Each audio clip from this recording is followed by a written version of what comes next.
उत्तर प्रदेश में विधानसभा लोकसभा निर्वाचनों के लिए प्रयुक्त होने वाली मतदाता सूची का विशेष प्रगाढ़ पुनरीक्षण 2026, इसमें हमारा जो दावा आपत्ति अवधि थी वो 6 जनवरी 2026 से शुरू होके पहले 6 फरवरी 2026 तक थी, फिर इसे 1 महीने के लिए बढ़ाया गया था। तो 6 मार्च यानी कल हमारा दावा आपत्ति अवधि समाप्त हुई है 2 महीने की। और इसमें जो नागरिकों से विभिन्न प्रकार के दावे और आपत्तियां आवेदन प्राप्त हुए और गणना चरण के दौरान जो गणना फॉर्म भरे गए थे उसमें जिन मतदाताओं ने वर्ष 2003 के विशेष प्रगाढ़ पुनरीक्षण की अंतिम मतदाता सूची से अपना मिलान नहीं करवाया था और जिन मतदाताओं ने मिलान करवाया लेकिन उसमें तार्किक विसंगतियां पाई गई, ऐसे मतदाताओं को नोटिस जारी कर सुनवाई 6 जनवरी से लेके 27 मार्च ये अवधि में की जा रही है। और 6 जनवरी से लेके 6 मार्च तक यानी कल तक ये 2 महीनों में जो आंकड़े हैं फॉर्मों की प्राप्ति के, आवेदनों की, दावा और आपत्तियों की प्राप्ति के और नोटिसेस की सुनवाई के, वो इस प्रकार हैं। ये सारा हम आपको लिखित में भी दे देंगे, तो केवल मेरा अनुरोध है कि उसको आप सुन लेंगे, बाकी हम आपको ये सारे आंकड़े लिखित में आपको सर्कुलेट कर देंगे। तो 6 जनवरी को जो हमारी आलेख्य मतदाता सूची प्रकाशित हुई थी, मसौदा मतदाता सूची, जिसको हम ड्राफ्ट वोटर लिस्ट बोलते हैं या ड्राफ्ट इलेक्टोरल रोल बोलते हैं, उसमें हमारे 12,55,56,025 नाम थे और इसमें 6,88,43,159 जो कि 54.83% बनता है, ये पुरुष मतदाताओं के नाम थे। 5,67,08,747 जो कि 45.17% बनता है, ये महिला मतदाताओं के नाम थे। और 4,119 तृतीय लिंग के मतदाताओं के नाम थे जो 0.01% से भी कम है। तो इसमें हमारे जो सुनवाई नोटिस जारी किए गए और सुनवाई हुई, इसमें 2 किस्म के मतदाताओं के नोटिस जारी किए। एक तो जिन्होंने मिलान नहीं कराया था अपना गणना चरण में 2003 के अंतिम मतदाता सूची में, वो अथवा उनके माता पिता या उनके ग्रैंड पेरेंट्स कहाँ उनका नाम था ये बिल्कुल खाली छोड़ा था, मिलान नहीं कराया, जिसको हम नो मैपिंग भी बोलते हैं। ऐसे 1.04 करोड़ मतदाता थे।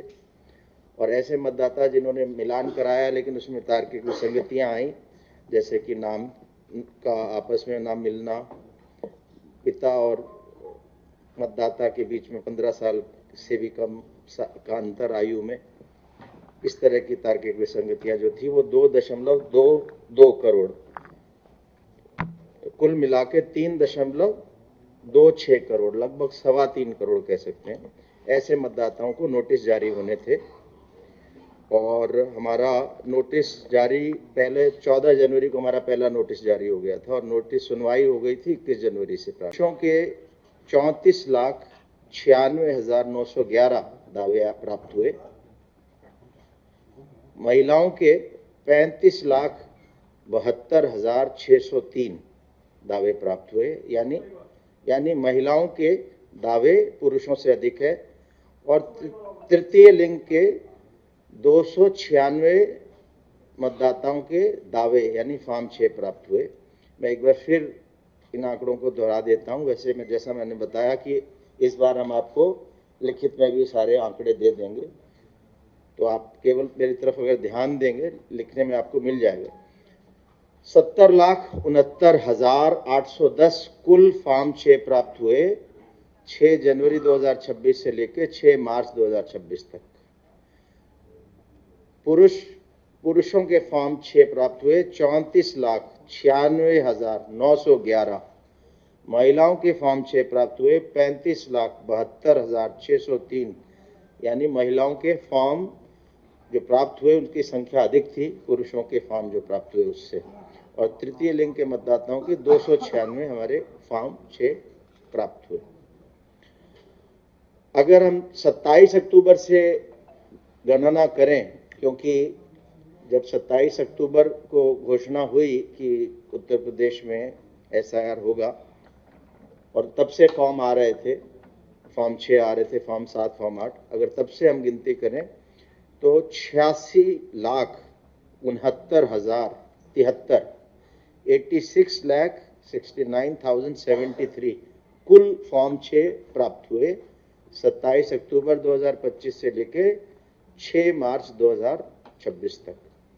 अगर इसको हम देखें कि लिंग के हिसाब से कि कितने पुरुष, कितने महिला, कितने तृतीय लिंग के फॉर्म 6 प्राप्त हुए, तो पुरुषों के 43,06,364, महिलाओं के 43,62,323, यानी महिलाओं के फॉर्म 6 अगर हम 27 अक्टूबर से भी गिनती करें तो ज़्यादा थे पुरुषों के मुकाबले में, और तृतीय लिंग के मतदाताओं के 386 फॉर्म 6 प्राप्त हुए। अब जिसको हम आपत्तियां कहते हैं या फॉर्म 7 कहते हैं, जिससे ड्राफ्ट वोटर लिस्ट में कोई नाम है और उसको किसी व्यक्ति को आपत्ति है कि नहीं होना चाहिए, उसको हटाना है, उसके लिए फॉर्म 7 भरा जाता है। तो दावा आपत्ति अवधि की अगर हम बात करें 6 जनवरी 2006 से लेके जिस दिन ड्राफ्ट पब्लिश हुआ और कल तक 6 मार्च 2026 तक कुल मिला के उत्तर प्रदेश में 2,68,682 फॉर्म 7 जमा हुए हैं, जिनमें पुरुषों के नाम काटने के लिए 1,58,027, महिलाओं के नाम काटने के लिए 1,10,645, तृतीय लिंग के मतदाताओं का नाम काटने के लिए 10। यानी मैं एक बार फिर बताता हूं कि फॉर्म 7 6 जनवरी 2026 जिस दिन ड्राफ्ट पब्लिश हुआ था, दावा आपत्ति अवधि प्रारंभ हुई थी, उससे लेके कल तक 6 मार्च 2026 तक दावा आपत्ति अवधि का अंतिम दिन, इन 2 महीनों में पूरे उत्तर प्रदेश में कुल फॉर्म 7 आपत्तियां नाम काटने के लिए ड्राफ्ट वोटर लिस्ट में जो नाम थे 2,68,682 मिले। पुरुषों के नाम काटने के लिए 1,58,027 फॉर्म आए, महिलाओं के नाम काटने के लिए 1,10,645 नाम आए, तृतीय लिंग के मतदाताओं का नाम काटने के लिए 10 फॉर्म आए। अगर यही गणना हम 27 अक्टूबर 2025 से 6 मार्च 2026 तक करें कल तक, तो कुल मिला के फॉर्म 7 आए हैं 3,18,140, पुरुष मतदाताओं के नाम काटने के लिए 1,86,362, महिला मतदाताओं का नाम काटने के लिए 1,31,766, तृतीय लिंग के मतदाताओं का नाम काटने के लिए 12, कुल मिला के 3,18,140 फॉर्म 7 आपत्तियां 27 अक्टूबर 2025 से लेकर 6 मार्च 2026 तक प्राप्त हुई। 2003 की अंतिम मतदाता सूची उस बूथ की रखी, उनको पर्याप्त संख्या में फॉर्म 6, 7, 8 दिए गए, और ताकि जो भी लोग अपना फॉर्म 6 भरने आए तो उनको जो चीज़ की आवश्यकता हो वहीं उनको मिल सके। सो ये जो हमारी विशेष अभियान दिवस थे, ये थे 11 जनवरी को पहला, 18 जनवरी को दूसरा, 31 जनवरी को तीसरा और 22 फरवरी को चौथा विशेष अभियान दिवस आयोजित किया गया। और विशेष अभियान तिथियों में अधिक संख्या में लोगों ने उन दिनों में फिर फॉर्म 6 हमारे को दिए। इस अवधि में जो शिकायतें लोगों की रहती हैं उसके लिए एक व्यवस्था भारत निर्वाचन आयोग द्वारा है, राष्ट्रीय शिकायत सेवा portal, national grievance service portal, और इसमें voters.eci.gov.in ये जो वोटर सर्विस पोर्टल है, इसके माध्यम से आप शिकायत दर्ज कर सकता है कोई भी ये व्यक्ति। और ECI नेट मोबाइल ऐप जो एंड्रॉयड और एप्पल दोनों फोन्स में अवेलेबल है, उसको डाउनलोड करके अपने मोबाइल नंबर या ईमेल से लॉगिन करके शिकायत कर सकते हैं। और शिकायत के बाद एक रेफरेंस नंबर मिलता है जिससे ट्रैक भी कर सकते हैं कि शिकायत पे क्या एक्शन हो रहा है, क्या वो शिकायत BLO को गई और या उस पर आगे कुछ फाइनल डिसीजन हुआ, वो व्यक्ति को पता भी चलता है। और उसके बाद वो अगर उससे असंतुष्ट होते हैं तो वो रीओपन कर सकते हैं शिकायत को, और अगर संतुष्ट है तो रैंकिंग दे, मतलब उसको ग्रेडिंग दे सकते हैं 1 से 3 अंक दिए जाते हैं, जिससे पता लगता है कि संतुष्टि का स्तर क्या है। तो फरवरी 2026 की बात करें तो पूरे भारत में सारे राज्यों और केंद्र शासित प्रदेशों को मिलाया जाए तो उत्तर प्रदेश को नागरिकों द्वारा जो रेटिंग दी गई उसमें प्रथम स्थान प्राप्त हुआ। सबसे अधिक रेटिंग उत्तर प्रदेश की थी। और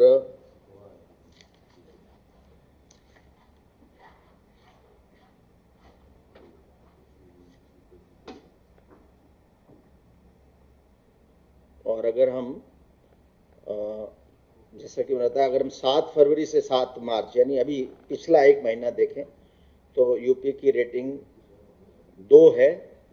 उसके बाद जैसे मैंने बताया 1 से 3 अधिकतम 3 है, तो यूपी की 2 है। उसके बाद अन्य राज्यों की है नंबर 2 पे, जैसे बिहार की 1.9, तमिलनाडु की 1.8 आदि आदि। और दूसरा, इस दौरान सबसे महत्वपूर्ण हमारा जो अधिकारी बूथ लेवल अधिकारी है, क्योंकि मतदाताओं को सीधा संपर्क सबसे अधिक बूथ लेवल अधिकारी से ही होता है। तो उसको अगर बात करनी हो, किसी मतदाता को संपर्क करना हो, तो एक तो हमने विशेष अभियान तिथियां रखी थी। दूसरा, हमने लगभग 10-15 दिन 10 से 12 बजे बूथ लेवल अधिकारी पोलिंग स्टेशन पर उपलब्ध रहेगा, ये व्यवस्था रखी थी। इसके अलावा भारत निर्वाचन आयोग ने एक व्यवस्था दी गई, एक सुविधा दी है, उसको बोलते हैं book a call with BLO। तो कोई भी व्यक्ति वोटर सर्विस पोर्टल voters.eci.gov.in या ECI-NET इस नाम से जो मोबाइल ऐप है, इसके माध्यम से बुक का कॉल कर सकता है, यानी वो रिक्वेस्ट कर सकता है अपने BLO को कि आप मेरे को कॉल करें। और BLO के पास उस आदमी का नाम और मोबाइल नंबर जाता है BLO ऐप में, उसे पता लगता है कि इस व्यक्ति ने आपसे बात करने की इच्छा जाहिर की है। और बूथ लेवल अधिकारियों को निर्देश है कि 48 घंटे के भीतर वो कॉल बैक करे जो मतदाता या व्यक्ति उनसे बात करना चाहता है। तो कल तक का अगर हम आंकड़ा देखें 6 मार्च 2026 तक का, तो इसमें सारे जो नोटिस जारी होने थे, सारे के सारे नोटिस प्रिंट हो गए हैं, जनरेट हो गए हैं, जिसको हम कह सकते हैं 100% हमारे नोटिस जनरेट हो गए। और इसमें से जो हमने वितरण कर दिया यानी मतदाता को रिसीव करा दिया, ये 3.06 करोड़, और अगर प्रतिशत में कहें तो 93.8%, 93.8% हमने नोटिस को रिसीव भी करा दिया। और रिसीव कराने के बाद जो सुनवाई हुई उसमें 2.80 करोड़ मतदाताओं की सुनवाई भी पूर्ण हो गई। प्रतिशत में देखें तो 85.80% मतदाताओं की सुनवाई भी पूर्ण कल तक हो चुकी है। सुनवाई को सुगम बनाने के लिए और एक स्थान पर अधिक मतदाताओं को ना बुलाना पड़े, मतदाताओं को अपने घर से बहुत दूर ना जाना पड़े, इसके लिए हमने पर्याप्त संख्या में अतिरिक्त सहायक निर्वाचक रजिस्ट्रीकरण अधिकारी लगाए थे। हमारे 403 विधानसभाएं हैं उत्तर प्रदेश में, तो 403 तो निर्वाचक रजिस्ट्रीकरण अधिकारी हैं और 12,758 हमारे सहायक निर्वाचक रजिस्ट्रीकरण अधिकारी हैं। तो इन दोनों ने, निर्वाचक रजिस्ट्रीकरण अधिकारियों ने और सहायक निर्वाचक रजिस्ट्रीकरण अधिकारियों ने मिलकर सुनवाई की, और सुनवाई के जो केंद्र थे, स्थान थे, वो भी समय के साथ हम बढ़ाते रहे और 5,621 स्थानों पर सुनवाई हुई। इन सब सुनवाई के दौरान निर्देश हमारे अधिकारियों को था कि हेल्प डेस्क लगाएं, जिससे जो मतदाता हैं उनकी कोई भी परीक्षा है, कोई कन्फ्यूजन है, उसको दूर किया जा सके और इस प्रकार से सुनवाई को अंजाम दिया जाए कि मतदाताओं को कम से कम समय लगे सुनवाई स्थल पर। और ये तो था जो ना मिलान, जिनका मिलान नहीं हुआ था, नो मैपिंग वाले मतदाताओं के लिए। जिन मतदाताओं की मिलान हो गया था लेकिन तार्किक विसंगति थी, उनके लिए और आसान किया गया था कि बूथ लेवल अधिकारी भी घर जाके उनका सुनवाई कर सकते थे, उसकी व्यवस्था थी। BLO ऐप के माध्यम से फोटो, हाजिरी, पावती और दस्तावेज और घोषणा जो BLO ने की है वो सब अपलोड करने की व्यवस्था थी, तो उनको घर जाके भी हमने सुनवाई की गई। तो इस प्रकार अब जो सुनवाई लगभग 14% के आसपास हमारी शेष है और हमारे दिन अभी 27 मार्च तक का हमारे पास समय है, तो 3 सप्ताह का समय है और जिस गति से कार्य हो रहा है ये समय पर्याप्त है और समय रहते सुनवाई हम लोग पूर्ण कर लेंगे। जैसा कि मैंने बताया कि 6 जनवरी से हमारी दावा एवं आपत्ति अवधि प्रारंभ हुई थी। शुरू में इसे 1 महीने का समय हमने लिया था, बाद में 1 महीना अतिरिक्त रूप से हमने लिया था और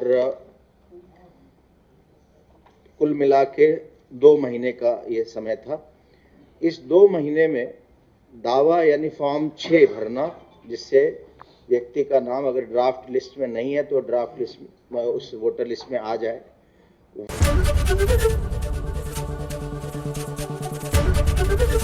एबीपी गंगा, खबर आपकी, जुबान आपकी।